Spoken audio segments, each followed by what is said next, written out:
Imagine if those people are taking 60 million gallons and they only had to pay 1/5 of a penny, hundreds of thousands of gallons. Imagine how much they're taking from Oahu, where it has the most abundant resources of water and underground aquifers. I keep telling everybody, there's Blaisdell Center, the Waikiki showers at the walls, all these different places that these people own and govern are all underwater aquifers.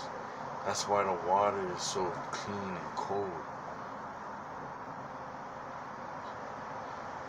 They're accessing all of this water while telling us to conserve water. We're paying top dollar for water while they're paying nothing for water. We're not going to be vigilant and watch the resources, especially as Bill mentioned, rainfall is declining. We need to take care of our watersheds. And what about development? I mean, there are two big housing projects in planning out in the leeward side, and then there's all this stuff at Kaka'ako. And you're saying we're using half of the water our supply, but that's an awful lot of building going on. Let's put in perspective at least the two housing projects. I'm not sure what the total water demand for the projected ultimate growth in Kaka'ako is. It might be about 10 million gallons a day on average. One of the projects in Eva, their water demand is about 4 million gallons of potable water and about 2 million gallons of non-potable water. The other project that I'm not going to name, but you're referring to on Central Oahu, I think the demand there is about 2 million gallons of water a day. So kind of remember that our sustainable yield is 407 million gallons of water a day that's available from the aquifers. But water use in those projects maybe amount in terms of potable water usage, maybe around a total of 6 or 8 million gallons. There's one other point about this though. I mean, that's true. Right now, it's not a problem. But we've got to look 30, 40 years down the line, because the infrastructure we are building now will be there, and as that growth occurs, we got to take into account if we want agriculture back. I mean, the reason we have abundance right now is sugar left Oahu, principally. If we're ever going to have Oahu's breadbasket restored, which would be central Oahu and then the North Shore, that's going to take the same water that was once in sugar. You mean more agriculture? Yes. Significantly more agriculture. So we're going to have to kapu that water for agriculture, or we're not going to have it. Is this where the water code comes in? I mean, will it, to kapuing this new water or this water? This was where the water code was supposed to come in. The water code was supposed to be tied to a planning document by where you inventoried the amount of water that's available. You planned ahead, you agreed upon what you're going to build here, here, and here, and you determined whether there was enough water for that, and then you made your permits.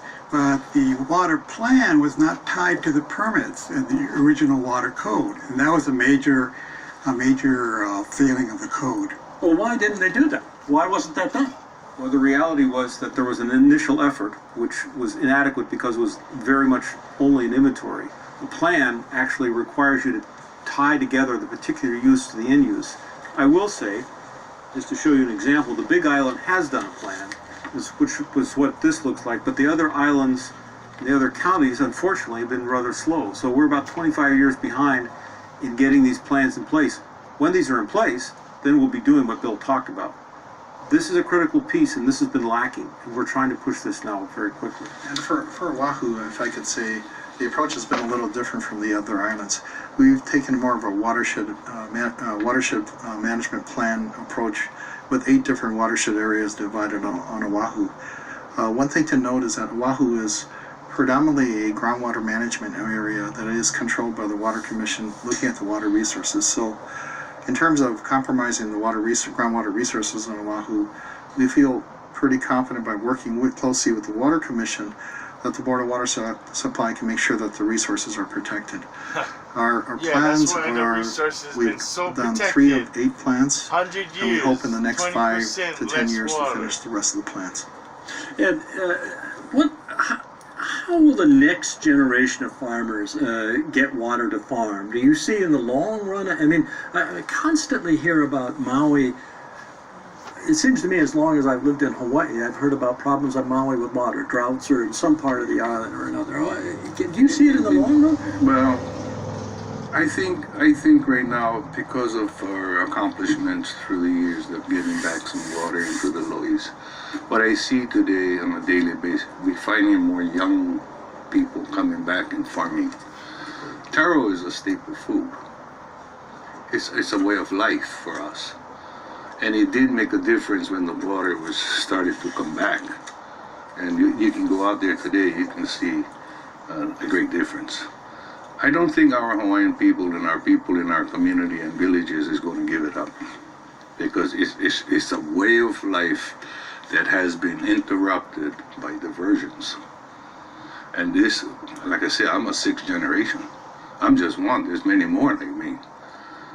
We cannot just walk away from our home. But you were telling me earlier that you people are building houses in areas now. Yes, we have a particular home that has been just built in the taro fields, and we are very concerned about that, because where this house was built, there was a cultural landscape book put together by the County of Maui and Group 70, explaining about the Aupu'a, Wailuanui, and Keanai, and identifying even where the wetlands are. And Professor McGregor from here wrote a book called Ku'aina with Uncle Harry Mitchell, identifying the same place. And for us, it's a kepuka. It's a place of farmers, taro farmers on Maui. And again, your question, I see more people coming back to taro farming as long as the resources are there. And I'm hoping it's not only for Maui, because here on this island, I know there are a lot of wetland taro patches that are fallow. And Because they can't get the water. supposedly. Yeah, I'm sorry. I was going to add that surface water rights for taro are called appurtenant rights under the law. They are constitutionally protected. Every Supreme Court case has always affirmed that they are protected, and they are the first priority. And we are literally, in the next month or two, beginning a process for the first time ever of protecting appurtenant rights on Maui through an administrative process in the code. In the past, you always had to go to court. And one of the things the code does well is it provides tools to act prospectively. Instead of a court suit's like looking in a rearview mirror at the past. The code has the tools, and we've created a process so that people can protect appurtenant rights without having to go to court. Williamson, are you as sanguine as he is about that? 20 years ago, we filed, and I was one of the people who went out and met farmers and filed pertinent water rights claims, and there was 5,000 claims filed, and nothing was done. And those are, as Bill Tam points out, constitutionally protected, statutorily protected, the highest right, and it's the right that's protected, not the use. And we're finally getting around, I think that's commendable, to the certification and the quantification of appurtenant water rights. Appurtenant water rights are what Ed needs for his taro. Because the pertinent water rights would... Pertinent water rights are defined as the rights to water that you had as to a piece of land that was during the time of the Mahele in taro or sweet potato cultivation. And so this was what the king wanted. Basically, he wanted, after the Mahele, to protect all of his tenant farmers with enough water so they could remain in the style of living that they were accustomed to.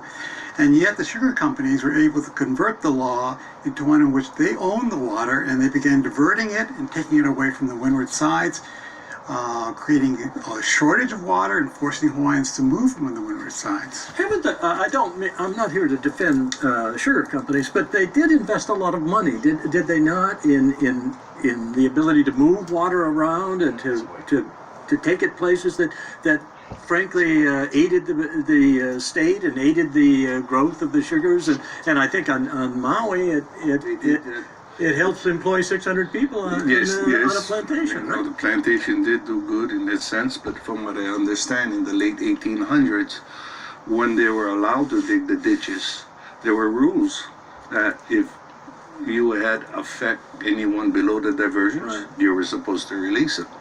But in our case, we had to prove it in court. Now, like this gentleman is saying about our rights, our pertinent rights, also native rights is our state constitutional rights. We gather in these streams that has been dewatered. So our rights has been affected and not upheld. Only when we started going to the courts, then as we went on, it was enforced. But we have these rights for protection. So, go ahead.